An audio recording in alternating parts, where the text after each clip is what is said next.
About 5.3 million passengers traveled through Nigerian airports in the first half of 2021 as against 4.9 million recorded in the first half of 2020, with the domestic wing of the Abuja and Lagos airports recording a total of 3.5 million domestic air passengers in the first half of 2021. How much is the increase in passenger figures impacting on airline recovery in Nigeria? That's our subject on this edition. Plus, the new COVID-19 variant Omicron may be another reason for countries to place travel restrictions again. This and more is what we serve on this edition. A warm welcome to the program. I'm Bukola Joe Ikitumbi.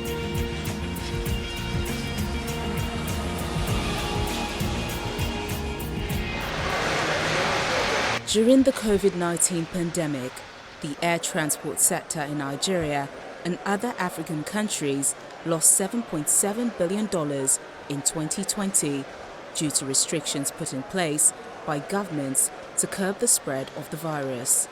7 million employees suffered as a result, while 8 airlines went bankrupt in Africa.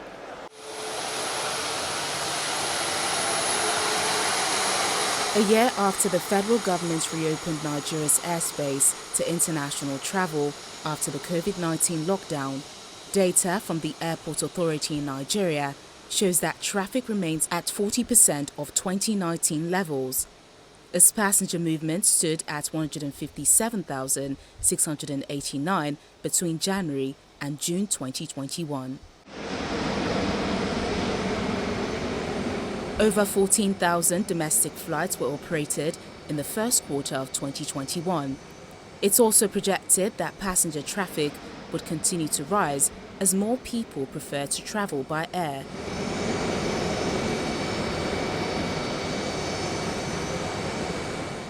I don't use agents. I buy it on my phone, online.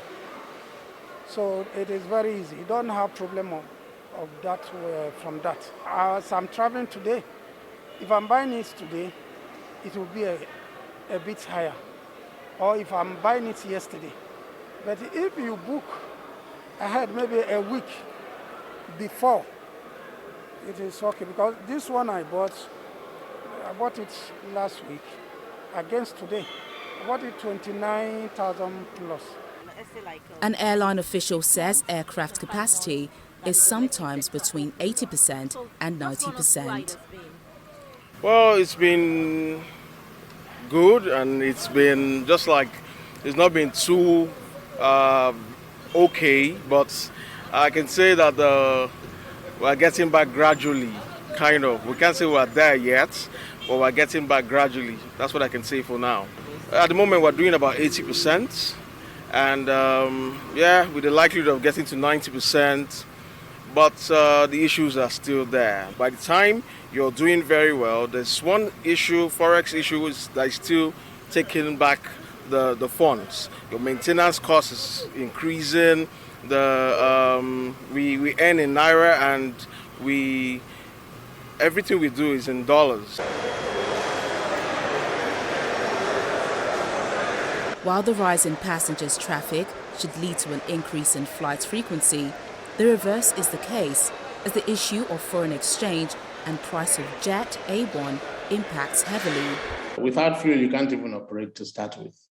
So it's a variable that doesn't really matter to you. If you want to operate your schedule, you have to buy fuel. So that's why I'm saying it's difficult to talk about profitability, because you have to look at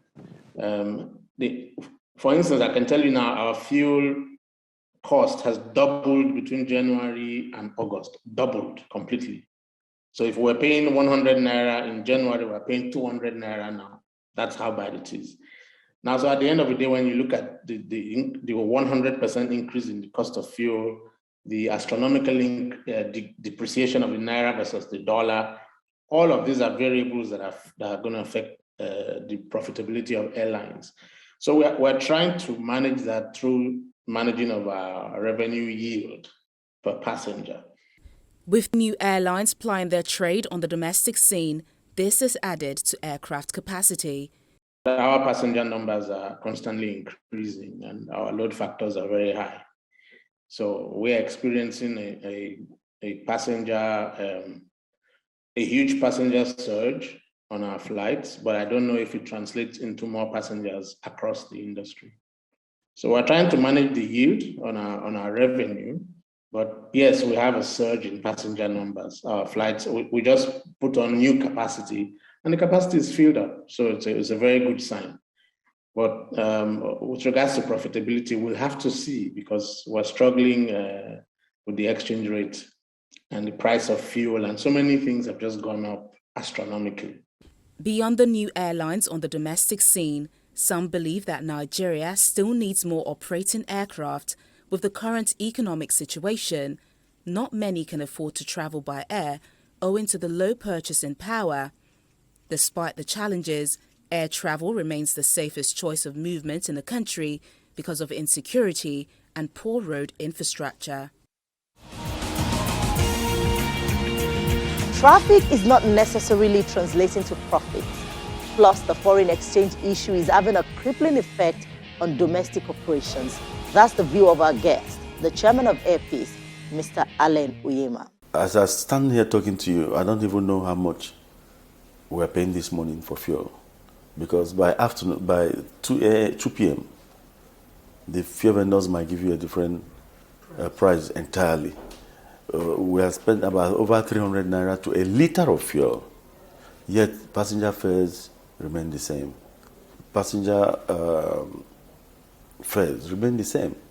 So if you go by the cost of running aviation in Nigeria, the least ticket in this country for airlines to meet their cost should have been $100 or more. No, about $120, maybe about 70,000 should have been the least ticket, economy ticket. But here you see some people charging even below 20,000, some 23,000, 25,000. I wonder how we're going to maintain our planes with such charges. So it's very, very, it's a dicey situation, and it doesn't portend anything good for the industry. I mean, the fuel issues, the issues of fueling and all that. So it costs a lot. It takes a lot. I remember before now, aviation is the same worldwide. They will tell you that fueling takes 40% of your costs. In Nigeria, it takes about 80%. Yes, it takes about 80%. And you never plan with fuel, because the next morning is changing, the next hour, and it's even scarce.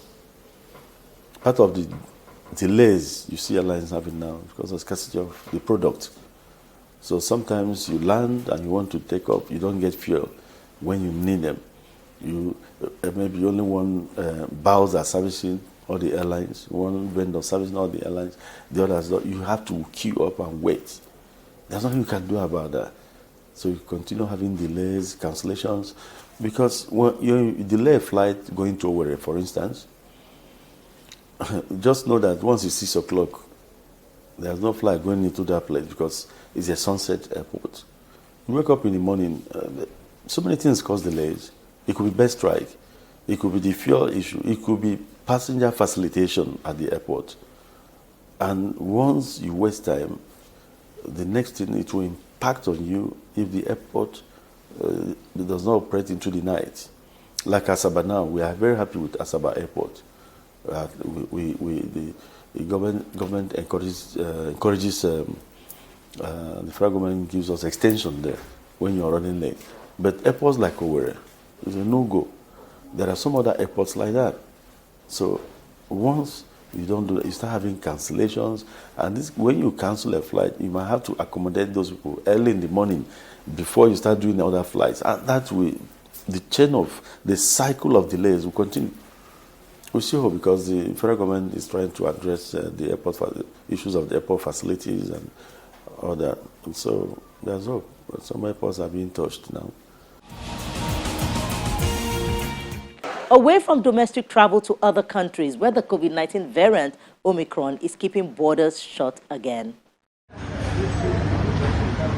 Australia's National Cabinet is set to review measures aimed at limiting the spread of the Omicron COVID-19 variant after officials paused the further easing of border restrictions by 2 weeks. Australia, on November 29, delayed the reopening of its international borders less than 36 hours before international students and skilled migrants were due to be allowed to re-enter the country. We will put a pause on the next phase of international arrivals, which would have commenced on the 1st of December. In particular, those arrivals with regards to the students and working visas and other related categories, which were going to commence on the 1st of December, will now commence on the 15th of December. We're doing this out of an abundance of caution, but our overwhelming view is that whilst it's an emerging variant, it's a manageable variant. Omicron, dubbed a variant of concern by the World Health Organization, is potentially more contagious than previous coronavirus variants, although there are hopes the variant may be milder than initially feared, calming global financial markets. The new variant was discovered just as Australia was gearing up to reopen its border to foreign visa holders in the latest step to restart international travel, having largely shut its borders in March 2020 to non-citizens. In terms of what we know, we now have 5 cases that have been diagnosed in Australia. They've all been diagnosed quickly. They're all in quarantine. One in the Northern Territory at the Centre for National Resistance, the other 4 in New South Wales. What do we know about those cases? And it's similar in other travellers that have come into other countries in the world, from almost all of them directly linked with Southern Africa, is that they are young, they're doubly vaccinated. Several of them have had infection previously, either known or on serological testing, and have very mild or in fact no disease. From Australia to Singapore, where the country is also holding off on more reopening measures while it evaluates the Omicron COVID-19 variant and will increase testing of travellers and frontline workers to reduce the risk of local transmission. A quarantine-free entry policy for vaccinated arrivals in the Asian financial and travel hub will not be extended to more countries for now, while current social distancing measures will remain in place. Singapore will be prioritizing use of COVID-19 polymerase chain reaction PCR tests to detect Omicron variant. We are testing travelers and air crew who arrived in Singapore over the past 10 days and have recent travel histories to the affected regions. There are over 200 of them. We have done 174 tests so far, and all are negative. As for Omicron measures, the healthcare protocols will be a lot stricter and quite similar to the initial protocols we implemented when we first encountered COVID-19. Now to Malaysia, as travel opened between it and Singapore just before the Malaysians and Singaporeans had begun crossing each other's borders freely on November 29, as both countries jointly lifted quarantine restrictions for fully vaccinated travellers. Into Kuala Lumpur International Airport as quarantine-free flights resumed on what was the busiest international air route before the pandemic. I'm very happy to be back home in Malaysia. I get to see my dad. Now to South Africa, as travellers were left stranded at an international airport in Joburg, as flights were cancelled again in the country following travel curbs imposed by nations worldwide. The travel restrictions were imposed after South Africa announced it has identified a new COVID-19 variant. The variant was first announced on November 24 by a team of scientists in South Africa. To go to Mauritius, got cancelled, tried again, got cancelled. So now I'm trying to get back to Europe or across to the US and visit family and friends. And after being stranded for 2 years because of COVID, not seeing your family, my parents were deathly ill, so I had to come back when the borders were open to come and see them. And now, only to realize, well, it's happening all over again. When Aviation This Week returns, News Flash is next. Do join us again.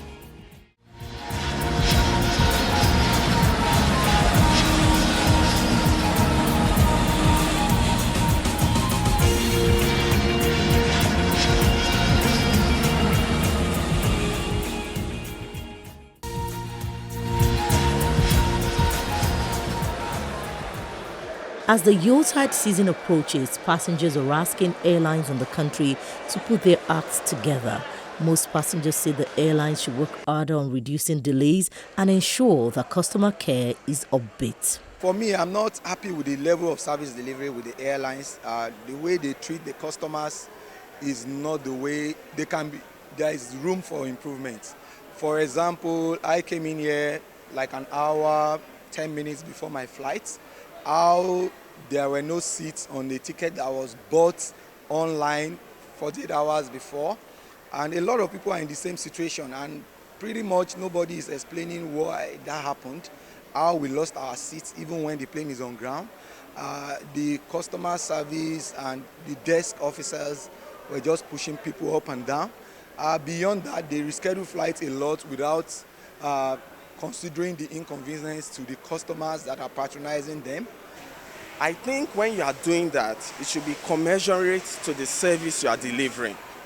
Now, when you are offering a service that people's flights are delayed, that people come in on time and you're telling us the plane has boarded, and you are still increasing the price, aside from the fact that it's unfair, it's unlogical, it doesn't just make sense. I can tell you that from the business standpoint, you can do this for so long that in a function of time, a competitor will come in, and let me tell you, we remember the waste of time, we remember the ineptitude, we remember every wrong and everything that has been done, wasting our time, and either you like it or not, either due to poor management, because yes, this is poor management of business, the competition will come and it's either you sink or swim. The situation of the country now, not everybody can afford the price of the air ticket, just that people are managing now. So the federal government had to do something on it. Most people will have, like last 2 weeks, I had an emergency to travel to Abuja, but the price was so high. But I still bought it, but because I have somewhere to go, an appointment to meet. In the wake of the recent discovery of a new variant of COVID-19 known as the Omicron, the federal government has said it's on alert, warning Nigerians against complacency. This was the focus of the Presidential Steering Committee on COVID-19 briefing in Abuja. With the developments around the world, people will not be able to travel without their verified vaccination cards. The vaccine mandate will come into effect fully on 1st of December 2021. And I encourage every federal government worker, and in essence, all Nigerians and residents to get vaccinated. They will also do day 2 and day 7 PCR test on arrival, and they will be required to self-isolate for 7 days. Passengers that are outbound, going out of Nigeria, will be required to either show proof of COVID-19 vaccination or provide a negative PCR test taken 48 hours before departure. Despite the lifting of the suspension of the ban on flights to and from the United Arab Emirates into Nigeria by the federal government, Emirates Airlines has said its flight operations are still on hold and affected flight bookings have been cancelled. The airline on its website said affected flight bookings have been cancelled. If your flight has been cancelled or impacted by route suspensions due to COVID-19 restrictions, you don't need to call us immediately for rebooking. The federal government recently lifted the ban on the operation of the airlines into the country. The Minister of Aviation, Hadi Sirika, stated that the ban was lifted after Emirates had removed its stringent conditions slammed on Nigerian travelers. An Airbus A340 plane has landed in Antarctica for the first time in history. According to High Fly, the boutique aviation company behind the flight, Captain Carlos Mepuri said his crew flew the aircraft from Cape Town in South Africa to Antarctica and back in a Captain Carlos Mepuri and his crew flew the aircraft from Cape Town in South Africa to Antarctica and back in a 2,500 nautical miles journey that was just over 5 hours each way. The mission's aircraft will be used this season to fly a small number of tourists alongside scientists and essential cargo to Antarctica. And I would like to thank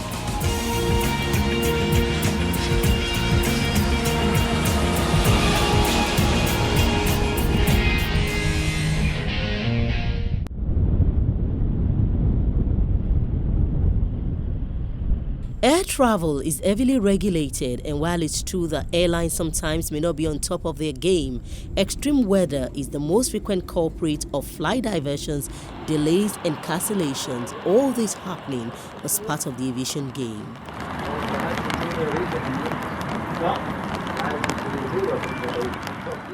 The weather has a very strong impact, on planes, like that. So if the weather is not good, definitely, if a pilot has to keep, circumventing, the airspace, just to make sure that, he has a clear, vision before landing, I think, safety is the most important thing. Weather can significantly affect aircraft operations. Low cloud, fog and rain may impede visibility at or around an airport, while thunderstorms and lightning can cause serious disruption to flight schedules. Airline also explained that delays and diversions occur during sudden weather changes when the flight is already airborne, because weather could change suddenly without notice. A major example is the low-level wind shear, which is known as very devastating to flights and could occur suddenly within few minutes.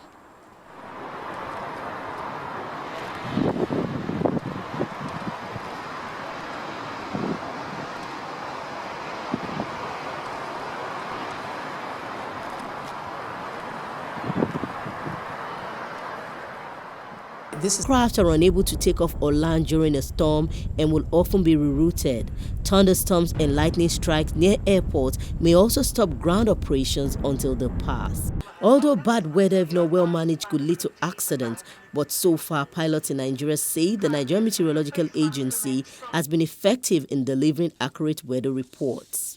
Just recently, the Nigerian Civil Aviation Authority cautioned all pilots and critical flight parties over severe thunderstorms and other hazardous weather which hampers flight operations now that the rainy season is set in. Mainly, most of these activities are more concentrated at the upper north. As ITT is moving either northward or southward, you move along with some weather parameters. And convective activity also contains a lot of weather elements, such as heavy rainfall, thunderstorm, wind shear, microbursts. Flight going to the north, well, at this period, what we advise is that they should always make sure they collect flight weather documentation from NIMET, submit themselves for briefing, and also adhere to the information given to them.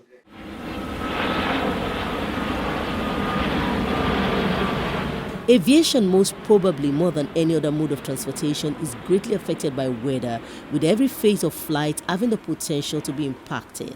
For that reason, commercial aviation in Nigeria must continually deal with these adverse types of weather regularly to ensure safe flight operations.